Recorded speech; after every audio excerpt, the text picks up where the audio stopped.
حضور فرمانے لگے جب رب سے مانگو نا تو اصرار کر کے مانگو، جب رب سے مانگو تو اصرار کر کے، بچہ ناز دکھا رہا ہے اصرار کر رہا ہے، اللہ سے مانگو تو اصرار کر کے مانگو، اور فرمایا رغبت کے ساتھ مانگو۔ کیا خوبصورت لفظ ہے حدیث کے۔ حضور فرمانے لگے اصرار کر کے مانگو، رغبت کر کے مانگو۔ رب کے لیے کوئی چیز دینا مشکل تو نہیں ہے نا، اس کے لیے کوئی مشکل ہے تمہیں عطا کرنا، تو رغبت کر کے اللہ سے سوال کرو، اسے مناؤ۔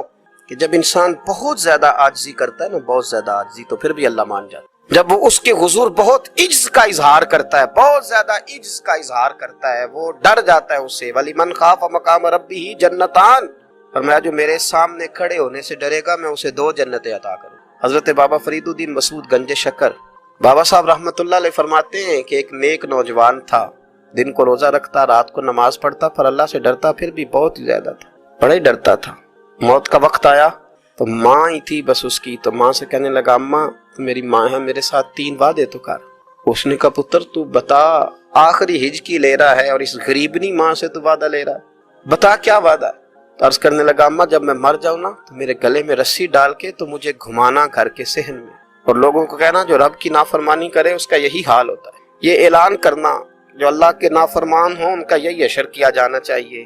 اور اماں پھر دوسرا وعدہ کر، میرا رات کو جنازہ اٹھایا جائے، میں نہیں چاہتا کہ کسی کے منہ سے یہ لفظ نکل جائیں کہ وہ دیکھو اللہ کا نافرمان جا رہا، رات کو میرا جنازہ اٹھانا۔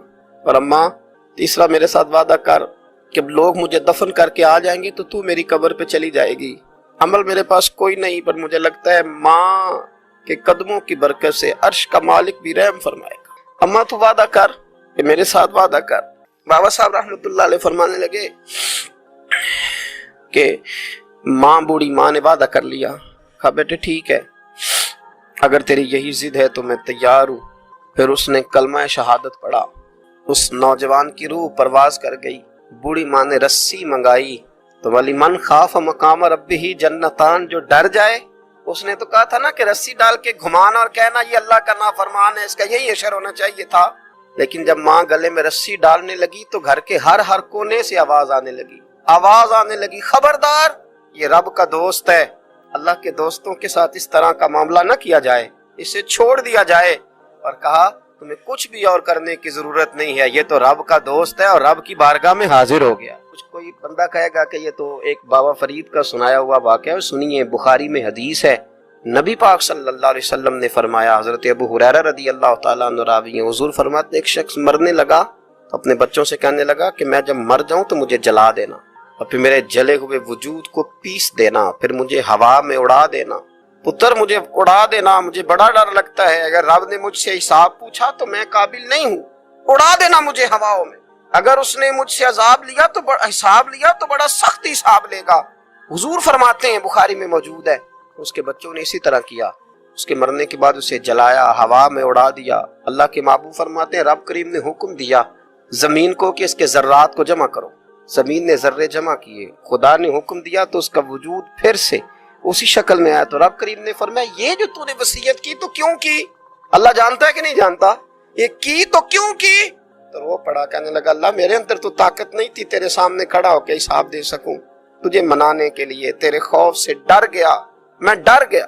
اگرچہ ہمارے بزرگوں نے لکھا ہے کہ آج یہ وصیت کرنا، اس رنگ میں یہ طرز اختیار کرنا درست نہیں، لیکن آپ غور فرمائیے کہ نبی پاک علیہ السلام فرماتے ہیں جب اس نے کہا نا اللہ تجھ سے ڈر کے یہ کیا، تو رب کریم نے فرمایا جا پھر میں نے تیری مغفرت کر دی، کیونکہ اللہ کو پتا تھا یہ دل سے بات کر رہا۔ میرے رسول پاک علیہ السلام نے فرمایا کہ جب رب نہ مانے تو پھر وہ کمزوروں کے صدقے مان جاتا ہے، پھر وہ ضعیفوں کے صدقے مان جاتا ہے۔ فرمایا اللہ تم سے بارشیں روکنا چاہتا ہے پر تمہارے ضعیفوں، کمزوروں، غریبوں کے صدقے، مجبوروں کے صدقے وہ تم پر بارشیں برساتا ہے۔ حضور فرماتے رب اشغاظ اغبر لو اقسم علی اللہ لا برا، کچھ ایسے لوگ ہوتے ہیں کہ ان کے بالوں میں خاک پڑی ہوتی ہے، چہروں پہ مٹی الجھے ہوئے ہوتے ہیں، لیکن اگر وہ اللہ پہ قسم کھا لیں تو اللہ ان کی قسم بھی پوری کر دے، قسم بھی۔ حضرت عبداللہ ابن مبارک فرماتے ہیں، ابن قدامہ نے لکھا ہے، فرماتے ہیں بارش نہیں ہوتی تھی مکے میں، قحط پڑ گیا تو سب لوگ مسجد الحرام سے باہر کھلی جگہ میں نکلے دعا کرنے کے لیے، سب اپنی اپنی دعائیں کر رہے تھے، تو میں تھوڑا باہر ہوا تو اچانک ایک غلام آیا، کالا سیاہ رنگ، 2 رکعتیں نماز پڑھ کے تو ہاتھ پھیلائے تو کہنے لگا اللہ مجھے پتا ہے یہ جو کچھ بھی ہوا ہے میری نافرمانیوں کی وجہ سے ہوا ہے، تو ناراض ہو گیا نا, تو نے بارش روک لی, ناراض ہو گیا نا, ہمیں سبق سکھانا چاہتا ہے نا. یہ کسی اور کی وجہ سے نہیں, یہ صرف میری نافرمانیوں کی وجہ سے. اللہ رحم فرما, تیرے بندے تھوڑی سی بھی سختی برداشت کرنے کی طاقت نہیں رکھتے, کمزور ہیں, ڈر جاتے, غلام ہے, دعائیں مانگ رہا ہے. حضرت عبداللہ ابن مبارک فرماتے ہیں اس نے چہرے پہ ہاتھ پھیرے تو کالی گھٹائیں چھا گئی. بارش ہونے لگی, میں اس کے پیچھے گیا, اس کا گھر ڈھونڈ آیا, تعقب کیا, پیچھا کیا, گھر میں نے تلاش کر لیا. اور گھر کو تلاش کر کے جب میں واپس آیا تو میں نے حضرت فضیل بن عیاض سے ذکر کیا تو کہنے لگے کسی طریقے سے اسے حاصل کرو. فرماتے ہیں میں اس کے گھر گیا, اس کے مالک نے مجھے دیکھا تو کہا عبداللہ ابن مبارک میرے گھر, اتنے بڑے ولی, اتنے بڑے درویش, اتنے بڑے محدث. میں نے کہا تیرا غلام چاہیے. اس نے کئی غلام دکھائے. میں نے کہا نہیں یہ نہیں. اس نے کہا یہ بڑے بڑے اچھے ہیں, کوئی سے بھی آپ لے لے, خرید لے. میں نے کہا نہیں. پھر وہ لاغر صاحب, وہ کمزور صاحب, وہ ضعیف سا نکل کر کے آیا. میں نے کہا یہ مجھے دے دو. تو کہنے لگا یہ تو بیچارہ بے ضرر سا آدمی ہے, کیا لے کے کریں گے. میں نے کہا نہیں مجھے یہی چاہیے. میں اس کو ساتھ لے کے چلا تو راستے میں پوچھنے لگا کہ میرے اندر تو کوئی ایسی بات نہیں تھی, مجھے کیوں خریدا, آپ مجھ سے کیا خدمت لیں گے. تو عبداللہ ابن مبارک فرمانے لگے میں نے کہا کوئی خدمت بھی نہیں لوں گا, میں تو خود تیری خدمت کروں گا, میں تیرا بیاہ کراؤں گا, تیرے لیے مکان بناؤں گا, میں تیری خدمت کروں گا. میں تیرا اور تیرے رب کا رشتہ دیکھ چکا ہوں, میں تیرا اپنے مالک کے ساتھ جو تعلق ہے اسے دیکھ چکا ہوں. کہتے میں نے یہ لفظ کہے تو مجھے کہنے لگا 2 رکعتیں پڑھ لوں, اب مجھے لے جانا پر 2 رکعتیں پڑھ لوں. کہتے میں نے کہا پڑھ لو. تو 2 رکعتیں پڑھنے کے بعد میری طرف دیکھ کے کہنے لگا آقا مجھے اپنا حق معاف کر دینا, میں خدمت نہیں کر سکا. پھر کہنے لگا اللہ راز تو کھل گیا, اے اللہ راز تو کھل گیا, اللہ تیرا میرا معاملہ تھا, راز تو کھل گیا, راز تو کھل گیا, اللہ راز تو کھل گیا. میں سراپا مخزن راز تھا, میں رہا تھا مدت و راز میں, یہ تو تیرا شوق کے دید کشاں کشاں مجھے کھینچ لایا مجاز میں, اللہ راز کھل گیا. یہ لفظ کہتے کہتے اس شخص نے کلمہ پڑھا اور اس کی روح پرواز کر, اس کی روح ہی پرواز کر گئی. تو کبھی ان کمزوروں کے ذریعے بھی اللہ کو منایا جا سکتا ہے, تو رب کو منانے کی کوشش کریں, اس کے حضور عجز کی کوشش کریں. ہر آدمی اپنے گھر میں بیٹھ کر, اپنے مصلے پہ بیٹھ کر, تنہائی میں بیٹھ کر اس سے کہے, اور یاد رکھنا وہ بڑا کریم ہے اور وہ بڑا قدیر ہے, بڑا قادر ہے. 1 منٹ لگاتا ہے اور ہر چیز اس کے کرم میں نہا جایا کرتی ہے, اس کے فضل میں ہر چیز نہا جاتی ہے. بوڑھے بھی دعائیں کریں, مائیں بھی دعائیں کریں. حضرت عائشہ صدیقہ فرماتی ہیں, یہ بھی مسلم میں موجود ہے, کہتی ہیں دعا رسول اللہ, کہتے ہیں نبی پاک نے دعا مانگی, حضور نے دعا مانگی. سبحان اللہ, کیا لفظ ہیں, کیا وجد آفری جملے. کہتی ہیں دعا رسول اللہ, نبی پاک نے دعا مانگی, ثم دعا, دعا مانگ کر حضور پھر دعا مانگنے لگے. حضور نے دعا مانگی اور دعا مانگ کر حضور پھر دعا مانگنے لگے, اور ثم دعا رسول اللہ 3 دفعہ فرماتی ہیں. کہتی ہیں حضور نے دعا مانگی اور دعا مانگ کر پھر دعا مانگنے لگے, یعنی حضور نے دعا مانگی اور پھر دعا مانگی, اور دعا ختم ہو گئی تو 3 دفعہ پھر دعا مانگی, یعنی حضور نے مانگا. کیا کہا حضرت نے, فرمانے لگے مانگیں گے مانگے جائیں گے, منہ مانگی پائیں گے. سرکار میں نہ لا ہے نہ حاجت اگر کی ہے, مانگیں گے مانگے جائیں گے, منہ مانگی پائیں گے. حضور نے دعا مانگی اور دعا مانگ کر پھر دعا مانگی, اور دعا مانگ کر پھر دعا مانگی. تو نبی پاک صلی اللہ علیہ وسلم کا تو اللہ سے مانگنے کا, اس کو منانے کا یہ طریقہ. حضرت عبداللہ ابن عمر فرمانے لگے, یہ لفظ ابو داؤد شریف میں موجود ہے, ذرا ان کا بھی ذائقہ محسوس کیجئے گا.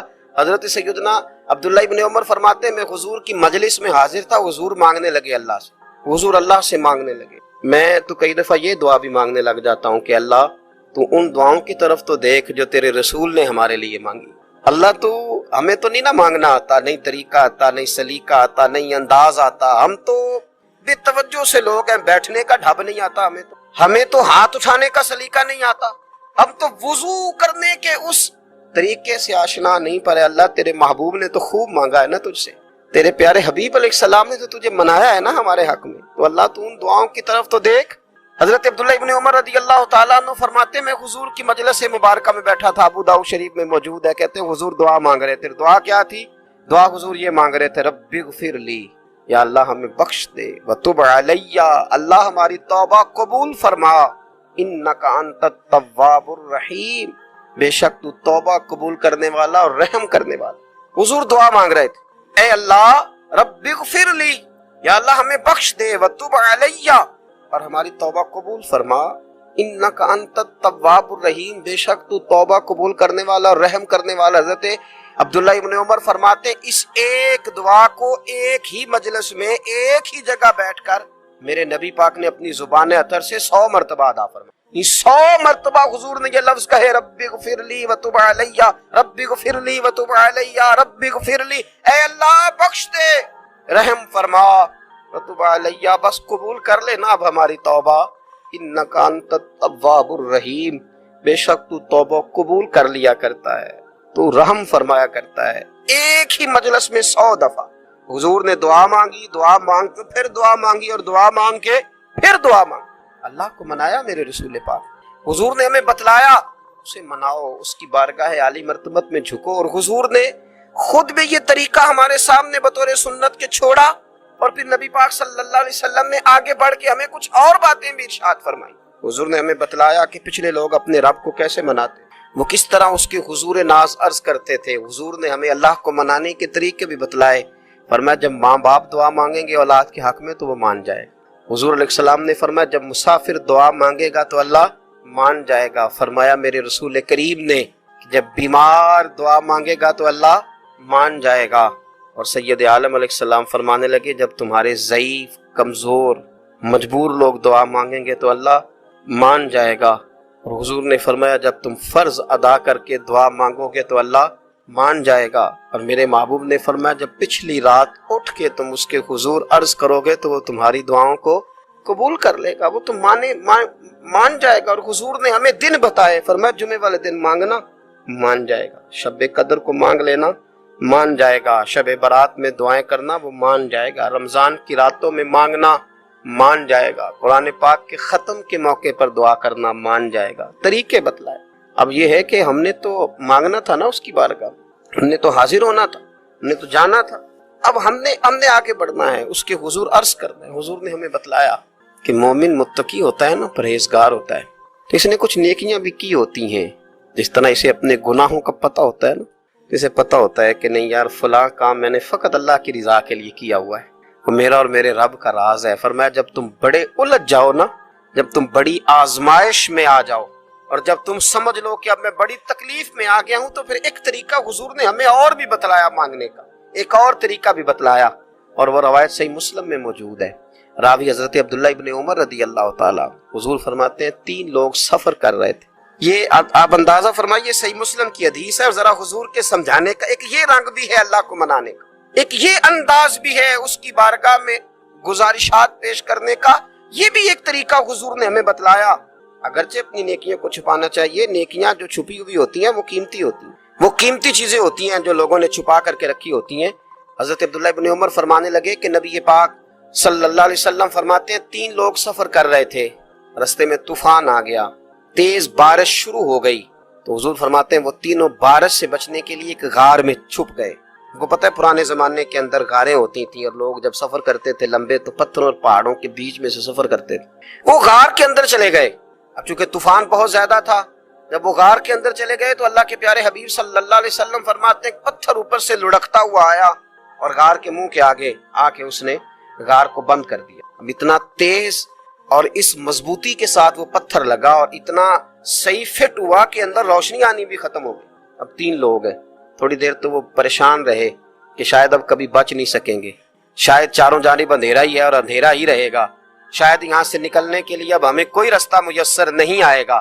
وہ پہلے تو پریشان ہوئے، پھر کہنے لگے یار اس طرح کرو، ذرا غور کیجئے گا میری بات پہ۔ فرمایا اس طرح کرو، اگر کوئی زندگی میں نیکی کی ہے نا تو ذرا اس نیکی کو یاد تو کرو، اور یاد کر کے اس مالک کے حضور عرض تو کرو، وہ کریم ہے، کوئی آنکھو شاید من جاوے تے گل کم تتڑی دا بن جاوے، عرض تو کرو۔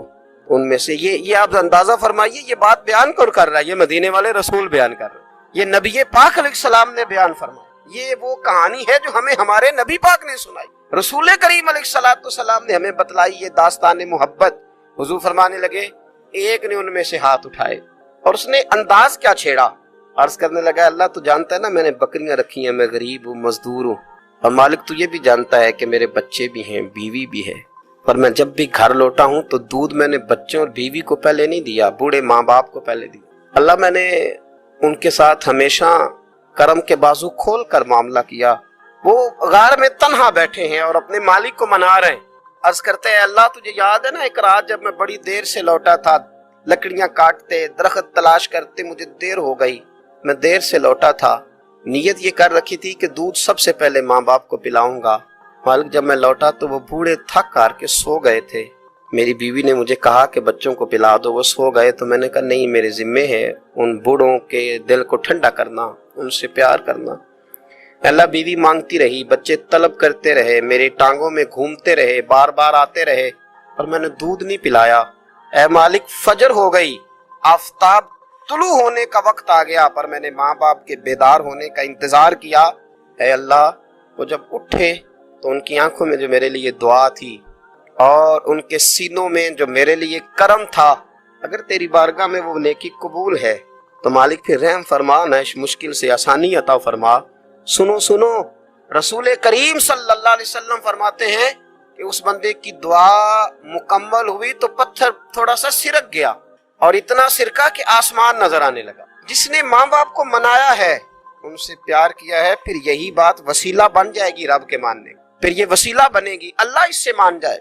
پھر رسول کریم صلی اللہ علیہ وسلم فرمانے لگے، دوسرا بولا اور عرض کرنے لگا کہ اے اللہ تو جانتا ہے مجھے اپنے چچا کی بیٹی بھانے لگی تھی، میں اس کی طرف رغبت کرنے لگا تھا، اور میں نے جب اس سے جا کے ارادہ کیا کہ میں تیرا طالب ہوں تو اس نے مجھے کہا کہ پہلے 100 دینار لاؤ بانا، تو اللہ میں نے مشقت کر کے 100 دینار جمع کیے، اور جب میں پوری طرح اس پر حاوی ہو گیا، وہ میرے قبضے میں آ گئی اور گناہ کا میں نے ارادہ کر لیا، تو اس عورت کے منہ سے ایک جملہ نکلا کہ اللہ سے ڈر، اے مالک وہ میرے قبضے میں تھی، اے اللہ میں گناہ پر قادر تھا، میں چاہتا تو گناہ کر لیتا، نے تیرا نام لے کے کہا نا کہ اللہ سے ڈر، اللہ میں ڈر گیا، میں اسے چھوڑ کے آ گیا۔ اگر تجھے یہ بات پسند ہے تو پھر نکال دینا اس مشکل سے، پھر کر دینا کرم۔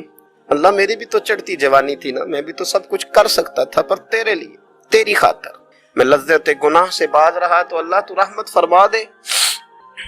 حضور فرماتے ہیں اس کی دعا مکمل ہوئی تھی کہ پتھر تھوڑا اور سرک گیا۔ پھر تیسرا بولا، اور اس نے بول کے کہا اے اللہ ایک مزدور کو، ایک دیہڑی دار کو، ایک غریب کو میں نے کام پہ رکھا ہوا تھا، یہ تیرا اور میرا راز ہے اللہ، وہ مزدور وہ دیہڑی دار میرے پاس کام پہ لگا تھا، کچھ چاول میں نے اس کی اجرت مقرر کر دی کہ تو کام مکمل کرے گا تو میں تجھے دوں گا، اور جب اجرت لینے کا وقت آیا تو وہ بگڑ کر ناراض ہو کر چلا گیا، میں اسے ڈھونڈتا رہا، وہ مجھے ملا نہیں، میں نے اس کے چاولوں کی قیمت کاروبار میں انویسٹ کر دی، اس کا تھوڑا سا سرمایہ پر میں نے کھایا نہیں، پھر وہ اس سے میں کاروبار کرتا رہا، اور اتنا کاروبار کیا کہ بہت ساری گائیں اور ان کے چرواہے تیار ہو گئے، وہ سالوں کے بعد لوٹا، میں نے اس غریب کا مال کھایا نہیں بلکہ بڑھایا، محفوظ کر کے رکھا، وہ سالوں کے بعد لوٹا اور کہنے لگا میرا مال، تو میں نے کہا وہ ساری گائیں تیری ہے، وہ چرواہا تیرا ہے، یہ سارا کچھ تیرا ہے، کہنے لگا تم مذاق کر، میں غریب کہاں اور گاؤں اتنی بڑی گائیں کہاں، تو مذاق کرتا ہے؟ تو میں نے کہا مذاق نہیں، میں نے اپنے رب سے ڈر کے تیرے مال کی حفاظت کی، یہ تیرا ہے۔ دنیا اعلیٰ حضرت نے کتاب لکھی ہے الامن والعلا، اس میں آپ فرماتے ہیں جو حضور کی پناہ میں آ جاتا ہے نا وہ بچ جاتا ہے۔ اللہ کرے آپ کو سمجھ آئے میری بات کی، جو حضور کی پناہ میں آ جاتا ہے، وہ جو دنیا دار رہتا ہے، مالدار رہتا ہے، حضور کی پناہ میں نہیں آتا وہ بے سکون رہتا ہے۔ فرماتے ہیں یہاں دنیا میں بھی حضور کی پناہ میں آ جاؤ، آج لے ان کی پناہ۔ اور آج دلیل آپ نے ابن ماجہ کی حدیث لکھی ہے، حضرت تمیم داری حدیث کے راوی ہیں، اعلیٰ حضرت نے لکھی ہے، فرماتے ہیں جو حضور کی پناہ میں آیا بچ گیا۔ دلیل دیتے ہیں، فرمایا انسان تو انسان، جانور بھی آتے تھے تو بچ جاتے تھے۔ حضرت تمیم داری رضی اللہ تعالیٰ عنہ فرماتے ہیں کہ ہم کھڑے تھے، ایک اونٹ دوڑتا ہوا آیا، نبی کریم صلی اللہ علیہ وسلم کے پہلے اس نے قدموں پہ سجدے کیے، صحابہ کہنے لگے حضور ہمیں بھی اجازت دیں، فرمایا وہ تو بے زبان ہے، اسے تو پتہ کوئی نہیں، پیش نظر ہے وہ نو بہار، سجدے کو دل ہے بے قرار، روکیے سر کو روکیے یہی تو امتحان ہے۔ فرمایا اسے کیا پتا، تم تو مکلف ہو شریعت کے، تمہیں اجازت نہیں ہے۔ اور اعلیٰ حضرت نے 2 ٹوک لکھا ہے، فرمایا سوائے خدا کے کسی کو تعظیمی سجدہ بھی حرام ہے، یہ نوٹ کر لیں میری بات۔ اور اعلیٰ حضرت نے فتاوی رضویہ میں لکھا ہے کسی قبر پہ جاؤ تو 4 ہاتھ دور کھڑے رہو، اللہ کرے آپ کو سمجھ آئے، کتنے ہاتھ؟ 4 ہاتھ دور کھڑے رہو، سورۃ فاتحہ پڑھو، درود شریف پڑھو، جس قبر پہ گئے ہو ان کی روح کو اصال ثواب کرو، ان کے وسیلے سے دعا مانگو۔